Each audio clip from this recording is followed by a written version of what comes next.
Olá, eu sou Aro Avelino, você está no Papel Mágico e hoje é dia de falar de literatura. Por isso, vamos falar de E Não Sobrou Nenhum, livro da Agatha Christie. Não saiam daí depois da vinheta. Um bom lugar pra ler um livro e o pensamento lá em você. Eu sem você não vivo. Um dia triste. Pois é, né? A minha experiência com a Agatha Christie começou, há muito tempo, lá em 1700, quando eu estava já naquele processo de me tornar um leitor. Eu ainda era muito novo, acho que eu estava na quinta série, se não me engano, e eu ficava muito na biblioteca da escola lendo, porque lá em casa não tinha livro, nós éramos muito pobres, não tínhamos dinheiro para comprar livro, a gente tinha que comprar comida. Então eu lia muito na biblioteca da escola. E eu lia muito livros infanto-juvenis, né? Infanto-juvenis, a coleção Vagalume principalmente. Aí um dia eu me deparei com um livro da Agatha Christie lá na biblioteca da escola, chamado Dose Mortal, se não me falha a memória. E foi o primeiro livro da Agatha Christie que eu li, me apaixonei, adorei, achei o máximo, aquela história de assassinato, né, de você descobrir quem era o assassino, gostei muito daquela situação. Nunca mais tive contato com a Agatha, até depois, quase na fase adulta, quando eu li alguns outros livros dela. E, recentemente, eu resolvi ler novamente a Dona Agatha, começando por E Não Sobrou Nenhum, que eu li aqui, que era um dos livros mais famosos dela. Resolvi acompanhar e voltar a ler a Agatha através desse aqui. Sobre o que fala esse livro, afinal de contas? E Não Sobrou Nenhum vai contar a história de 10 pessoas que são convidadas a irem para uma ilha meio misteriosa e tal. Essas pessoas recebem convites, gente, bem convincentes, sabe? Que fazem com que elas se sintam motivadas a irem para essa ilha. Ou seja, o convite de um velho amigo, um convite para emprego, coisa desse tipo que faz com que a pessoa não desconfie de nada e vá para essa ilha, que fica num lugar meio deserto, e o nome da ilha é Ilha do Soldado. É uma ilha pequenininha, né, mas que tem uma casa muito bonita, e essas pessoas vão para lá para passar um final de semana aparentemente normal. São pessoas que nunca se viram, não se conhecem, não sabem nada um a respeito da vida do outro.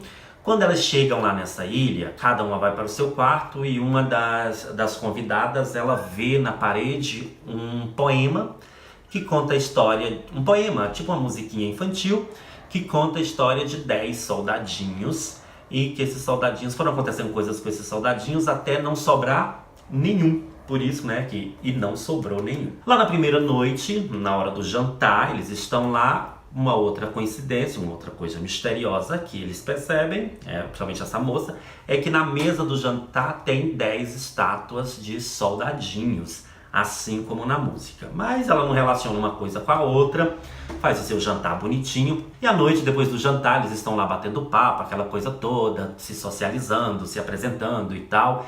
O dono da casa, o cara que os convidou para ir para lá, ainda não apareceu, então eles não sabem quem é o anfitrião. Mas enquanto eles esperam esse anfitrião, que teoricamente aparecerá, surgirá ou chegará no dia seguinte lá na ilha, eles estão ali se socializando e tal. De repente, uma gravação. Eles ouvem uma gravação e naquela gravação tem a revelação sobre os segredos de cada um deles. Então, a voz misteriosa diz que eles estão no julgamento e os acusa de terem participado direto ou indiretamente da morte de alguma pessoa no passado. Então, as 10 pessoas que estão ali, de certa forma, estiveram envolvidas na morte de outras pessoas. E por isso, eles estão ali naquela ilha, ou seja, eles serão julgados pelo crime que eles cometeram. A coisa vira uma confusão danada e conversa vai, conversa vem, quem é que está falando, quem é esse louco, eu não tenho culpa, as pessoas começam a falar, não, eu não tenho nada a ver com isso é um absurdo, é uma acusação infundada. E no meio dessa confusão toda, um deles se engasga,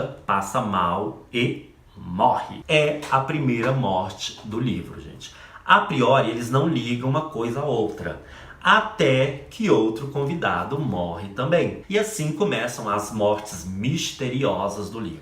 Aos poucos, os 10 convidados vão morrendo um por um, até que eles, quando chegam a um determinado número, um deles conclui que o dono da ilha, a pessoa que os convidou e que possivelmente fez a acusação contra eles, já esteja na ilha. Eles fazem uma busca pela ilha, não encontram ninguém, e esse cara vai falar assim, olha, a gente nunca vai encontrar ninguém. Por quê? Porque o assassino, a pessoa que nos convidou para cá, ela está na ilha, mas não está por aí perdido na ilha.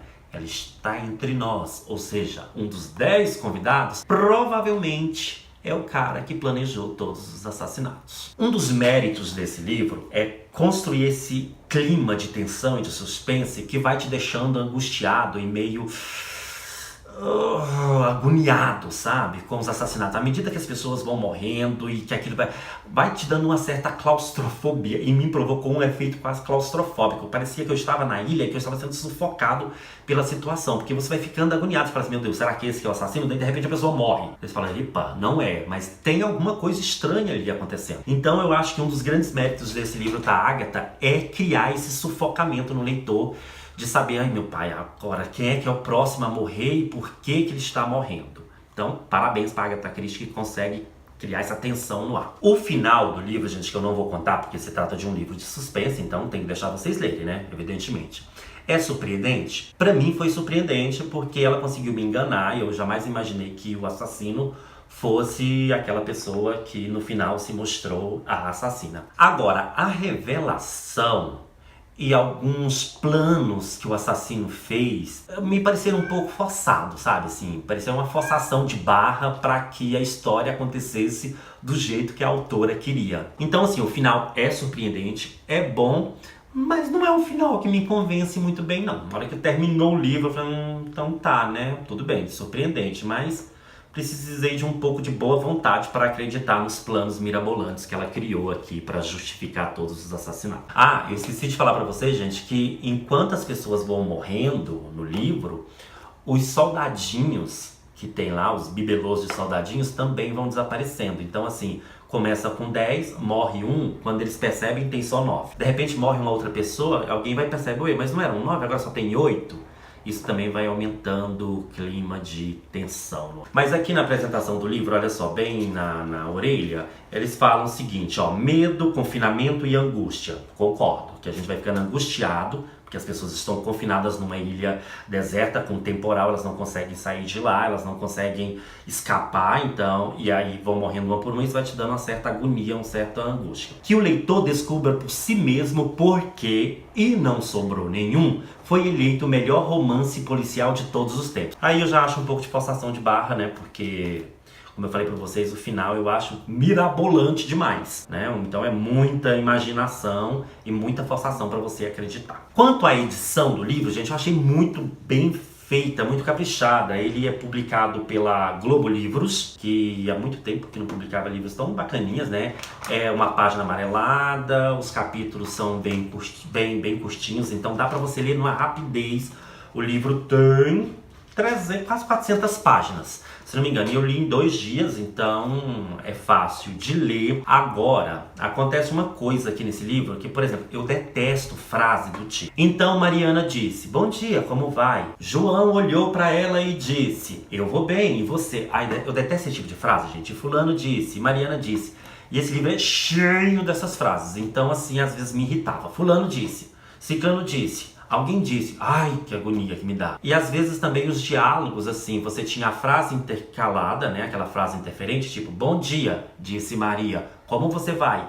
Aí tem esse disse Maria, como você vai embaixo. Então a diagramação às vezes me confundia. Eu tinha que levar, peraí, esse diálogo aqui é a mesma pessoa que acabou de falar que continua falando. Tirando esses pormenores, é um livro muito bacana, muito bem organizado, que dá pra ler de buenas. Minha nota para o E Não Sobrou Nenhum, eu daria 3,8. Por quê? Porque ele é um livro que me agradou mais o meio do livro do que o final dele propriamente dito. Então, 3,8 de 5, eu acho que é uma nota bem razoável, uma nota bacana, né?